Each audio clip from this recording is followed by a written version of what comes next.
On reparle donc de la circulation car c'est le début d'un long week-end, celui de la Pentecôte et Bison Futé voit donc orange dans le nord dans le sens des départs. Ce soir, quitter la métropole, si possible après 20h. Samedi, éviter de quitter la métropole entre 9h et 14h. Et puis dimanche, rentrer ou avant 15h ou après 21h pour éviter les bouchons.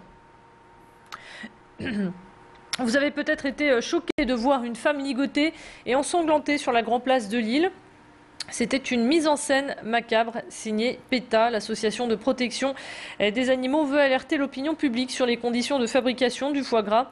Chaque année en France, plus de 80 millions d'oies et de canards sont gavés de force pour donner un foie 10 fois plus gros qu'à la normale. Selon l'association, 90% des canards sont immobilisés dans des cages où ils ne peuvent même plus bouger. Par ce geste fort, l'association espère que la France suivra bientôt d'autres pays comme l'Allemagne et l'Autriche qui ont déjà interdit le gavage de force des animaux. Alors PETA France organise cette opération aujourd'hui dans le cadre de la campagne foie gras, car nous souhaitons sensibiliser le public sur le problème lié à la production de ce produit jugé luxueux.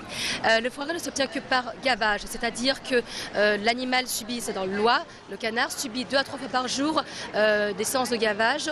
On lui injecte l'équivalent de 15 kg de nourriture pour un être humain quotidiennement, et 90% des canards sont confinés dans des cages individuelles.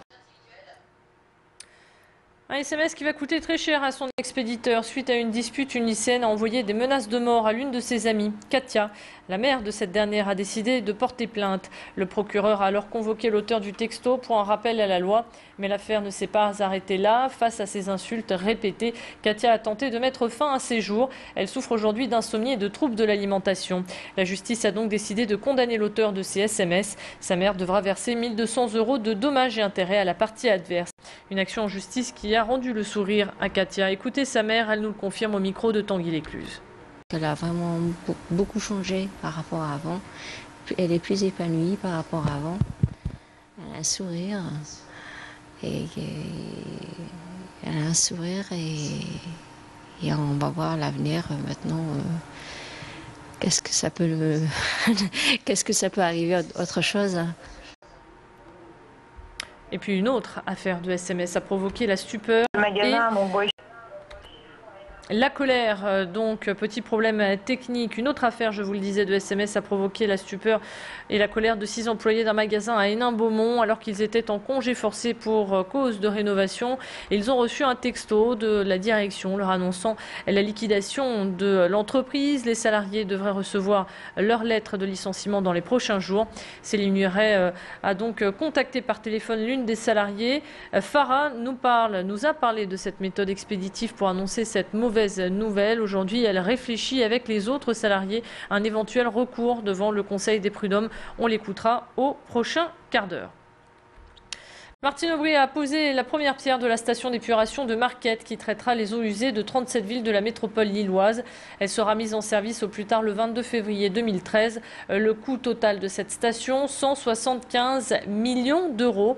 Explication de ce grand projet avec Olivier Thibault, directeur général de l'agence de l'eau Artois-Picardie. Cette station d'épuration, elle est étonnante par plein d'aspects. D'abord, c'est la plus grande station d'épuration au nord de Paris, pour environ 600 000 équivalents habitants. Donc un projet très grand par son ampleur. C'est le plus gros projet financier aidé par l'agence de l'eau Artois-Picardie dans toute son histoire, puisqu'on apporte une subvention de 35 millions d'euros, plus 55 millions d'euros d'avance remboursable, ce qui fait 91 millions d'euros en tout apportés pour ces stations d'épuration.